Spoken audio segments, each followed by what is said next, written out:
नमस्कार दोस्तों, स्वागत है आप सभी का super IAS by text book में। मेरा नाम है अनिरुद्ध और आज इस वीडियो में मैं आपके साथ डिस्कस करने वाला हूं किस तरीके से इंडिया के द्वारा ऑर्गेनाइजेशन ऑफ इस्लामिक कोऑपरेशन यानी कि ओआईसी को स्लैम किया गया है। हाल ही में क्या हुआ, ओआईसी के द्वारा कुछ टिप्पणियां पेश करी गई थी भारत के जम्मू एंड कश्मीर के डीलिमिटेशन को लेकर। इंडिया ने उन पर्टिकुलर रिमार्क्स को कहा है कि ये वाले जो रिमार्क्स हैं ये अनवारंटेड हैं और साथ ही में इंडिया ने यहाँ पे जम्मू एंड कश्मीर के जो स्टेटस है उसको भी क्लियर कर दिया है। आपके सामने है the centre on Monday hit out at the organisation of Islamic cooperation, यानी कि कल ही की बात है।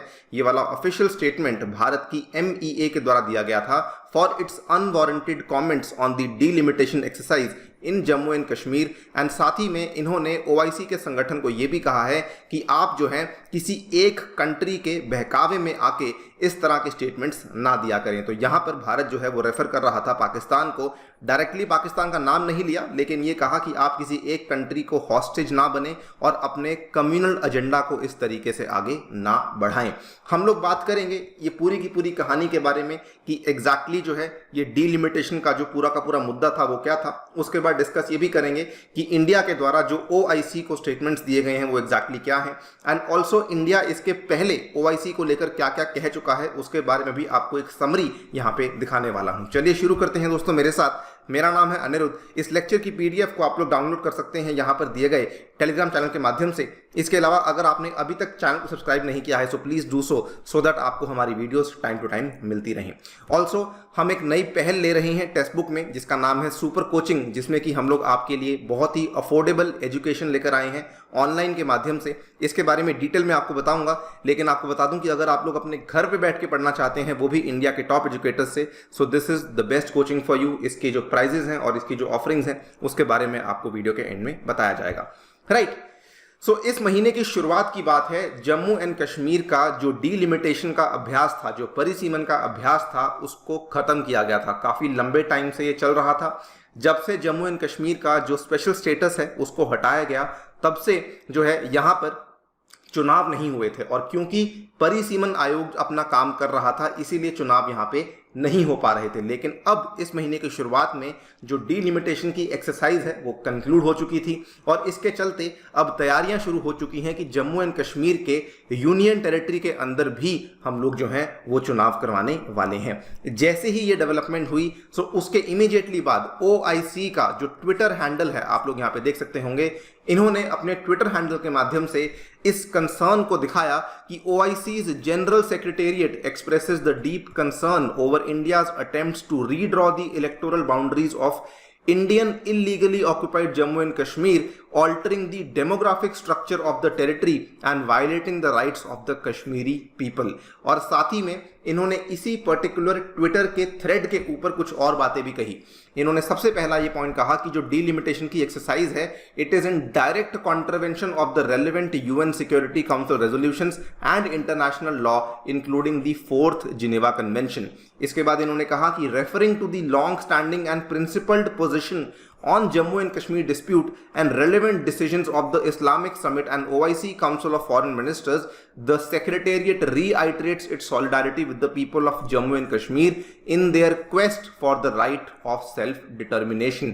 और साथ ही में इन्होंने ये भी कहा कि हम अर्ज करते हैं अंतर्राष्ट्रीय समुदाय से और यूएनएससी से भी कि वो इमीडिएट कॉग्निजेंस लें इस पर्टिकुलर डीलिमिटेशन एक्सरसाइज का जो कि भारत के द्वारा जम्मू एंड कश्मीर में कंक्लूड करवाई गई है। So obviously I think it's a very very simple conclusion कि इस संगठन का यहाँ पे कोई काम नहीं है कि वो जम्मू एंड कश्मीर को लेकर बोले, बिकॉज जम्मू एंड कश्मीर भारत का एक इंटेग्रल पार्ट है और जो भी कामकाज भारत जम्मू एंड कश्मीर में कर रहा है आई थिंक उसको लेकर बाहर के संगठनों को यहाँ पर बोलने की अनुमति नहीं होनी चाहिए।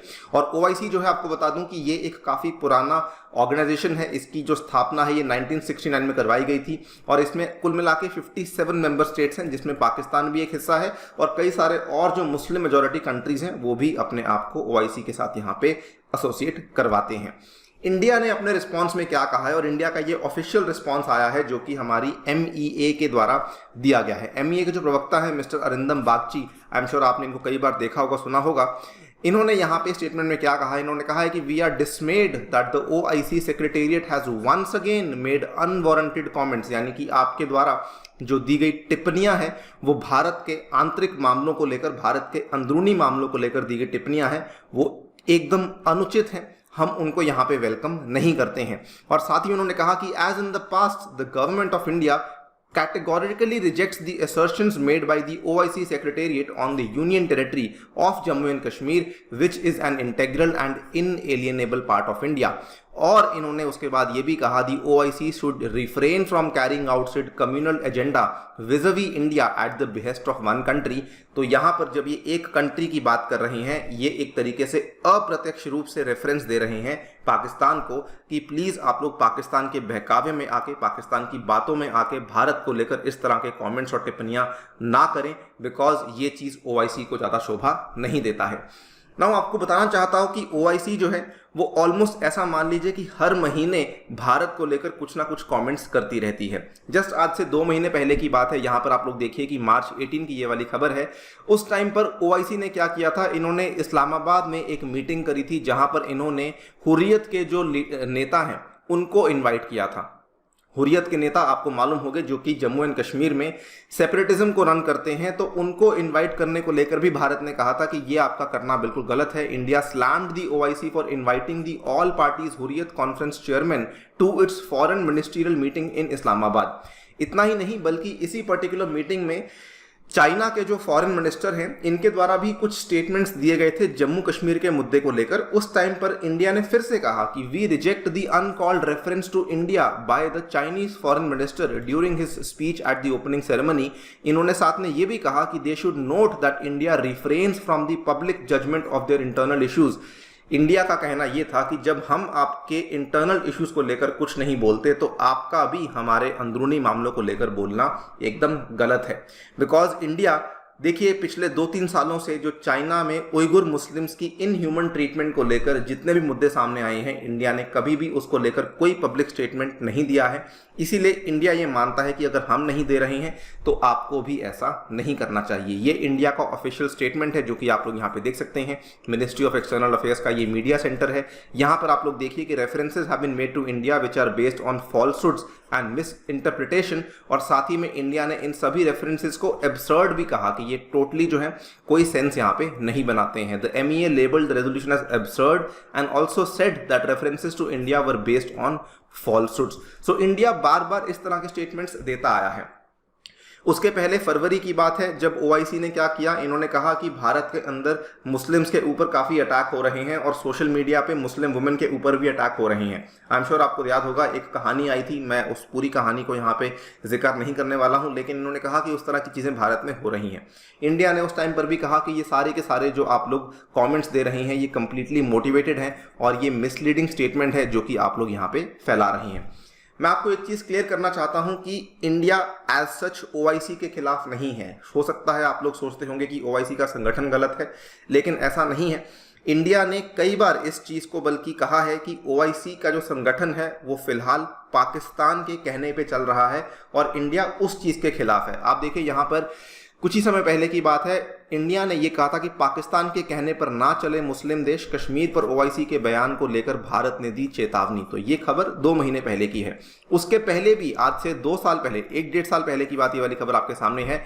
India cautions organisation of Islamic countries not to fall prey to Pakistani propaganda. और यहां पर भी इन्होंने कहा था कि OIC ने असहाय रूप से खुद को पाकिस्तान द्वारा बंधक बनाए जाने की अनुमति दी है, यानी कि आप लोग खुद ही पाकिस्तान के द्वारा हॉस्टेज बन रहे हैं, जो उनके जिनेवा चैप्टर की अध्यक्षता करता है। ये OIC के सदस्यों को तय करना है कि क्या पाकिस्तान को ऐसा करने की अनुमति देना उनके हित में है या फिर नहीं। इंडिया ने कहा कि it's for the members of the OIC to decide if it is in their interest to allow Pakistan to do so.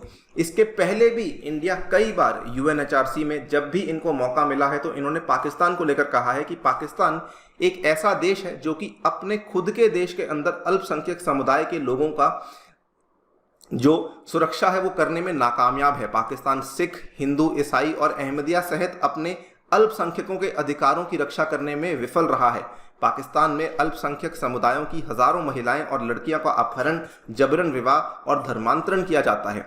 So again India basically, once again I am saying कि इंडिया बार बार जो है वो पाकिस्तान के खिलाफ बोलता है और ओआईसी को बोलता है कि आप पाकिस्तान के कहने पे ना चलें, आप अपने इंडिपेंडेंट डिसीजंस को लें, अपने जिनेवा चार्टर को फॉलो करें, ना कि पाकिस्तान के कहने पे चलें।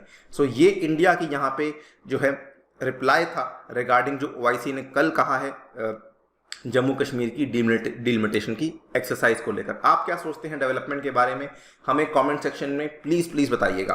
ऑल्सो जाने से पहले आपको बता दूं कि अगर आप लोग घर बैठकर अपनी तैयारी को शुरू करना चाहते हैं तो एक सिंगल सब्सक्रिप्शन के माध्यम से आपको इंडिया के जो टॉप एजुकेटर्स हैं इनके अलग अलग कोर्सेज अवेलेबल करवाए जाएंगे और जिस भी टीचर से आप पढ़ना चाहते हैं आप पढ़ सकते हैं। There is one subscription which gives you access to all courses. इसमें आपको स्टडी नोट्स मिलेंगे, इसमें आपको डाउट रेजोल्यूशन मिलेगा और साथ में आपको मॉक टेस्ट भी अवेलेबल करवाए जाएंगे। और इसका जो कॉस्ट है that is merely 2500 rupees per month और इसमें भी आपको डिस्काउंट मिलेगा 20% का अगर आप लोग यूज करते हैं कोड A2 सर के नाम से। Thank you so much for listening, stay tuned and stay safe.